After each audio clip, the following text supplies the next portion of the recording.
everyone, it's Clarice and this is Clarice Reads. Wow, I really thought I'd never hear myself say that again. It's been basically a year since I last uploaded here, and that's because it's also been about a year of working for the first time, adulting a lot, learning to live mostly on my own, and also a year of not much reading, and by extension, also not that much booktubing. So as you can see, my beautiful bookshelf background has been replaced by a white wall. My proper video camera has been replaced by my phone's front camera.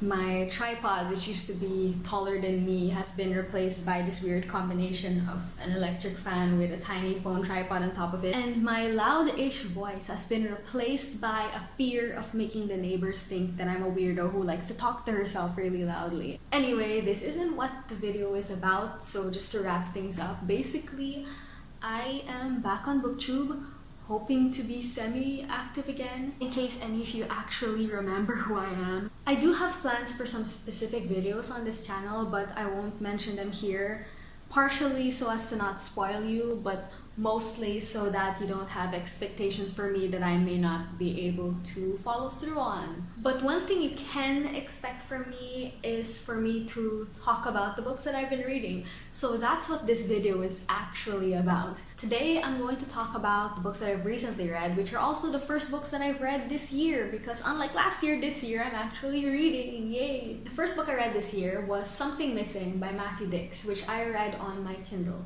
If you put together a thief and an awkward guy with OCD, what you will get is Martin, the main character of the story.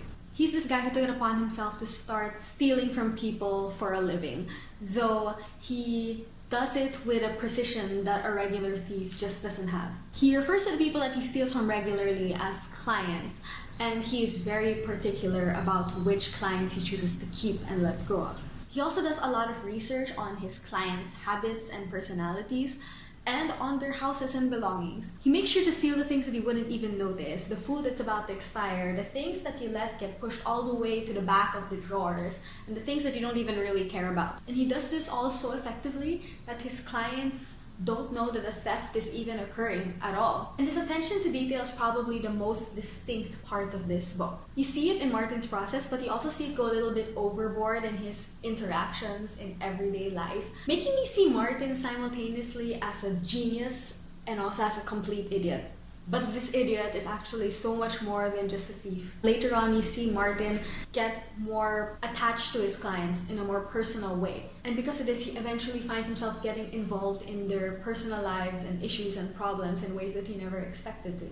And while reading this book, I was always so curious to see how he would use his attention to detail to solve his clients' problems, essentially meddling in their lives while still maintaining his anonymity. In those parts, this book felt slightly like a mystery novel, not because there was an actual mystery, but because it felt like a puzzle. And like I was also trying to figure out how he would solve it. And in that way, I felt like I was kind of interacting with this book, which I really enjoyed. But as much as I like this book, it's one of those books that I just know isn't going to be for everyone. Some people may get frustrated with such a morally ambiguous character. Some people may find his attention to detail rambly and annoying. But others, like me, may find that to be exactly what makes this book so fascinating and so great. That's for you to judge. The next book I read, also on my Kindle, was Thrawn by Zahn. I'm a massive Star Wars fan, but this was actually, I think, the first Star Wars novel I've ever read. This is one that goes through the story of Grand Admiral Thrawn and how he rose through the Imperial ranks. It's set at a time between episodes 3 and 4,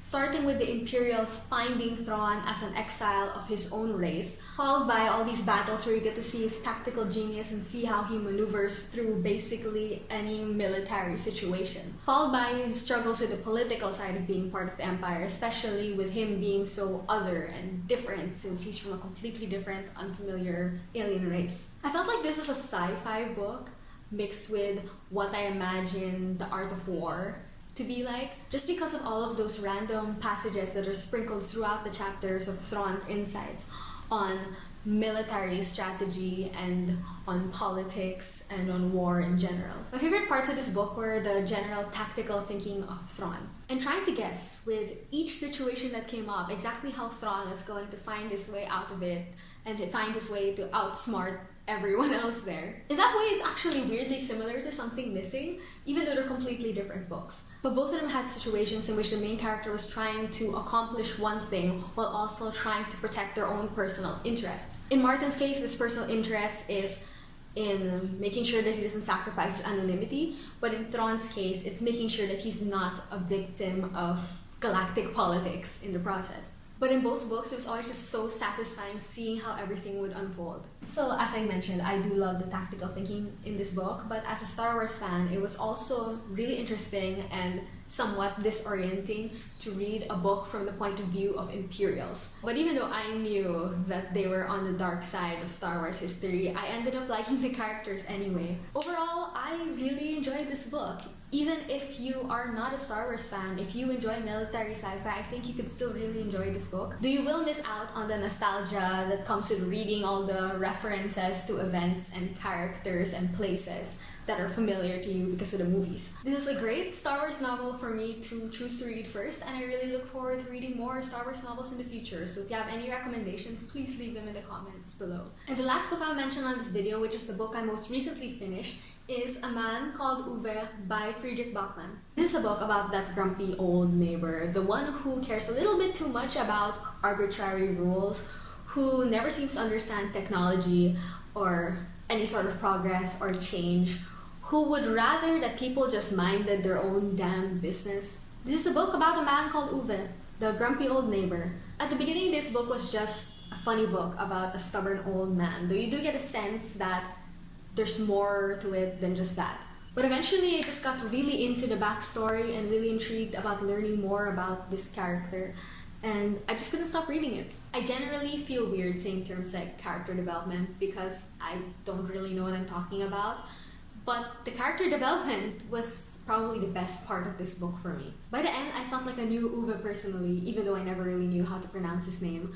And he's one of those characters that you think that you have all figured out, but then later you really get to know him and all the layers to him. I loved learning more about him and his backstory and seeing all the relationships between him and all the other characters developing over time. The story honestly made me really emotional. I feel like out of all the reviews I've done in this video, I'm being the most vague about this, and that's because I don't really want to talk about it too much or spoil it. Because I think a lot of the enjoyment I got out of this book came from me not really expecting anything from it. And I don't want to take that away from anyone else. Point is, this book made me laugh and cry, and it's great. So those are the books that I've recently read, and I actually really enjoyed all of them. But honestly, I'm mostly just happy to be reading at all. So I think I'm confident enough to say that it's been a really good reading year so far. Feel free to tell me if you've read any books recently that you think I should check out, especially since I've been so out of the loop lately when it comes to BookTube. Also, feel free to leave a comment if you actually remember me, if you're still active, so I can catch up on your videos. But for now,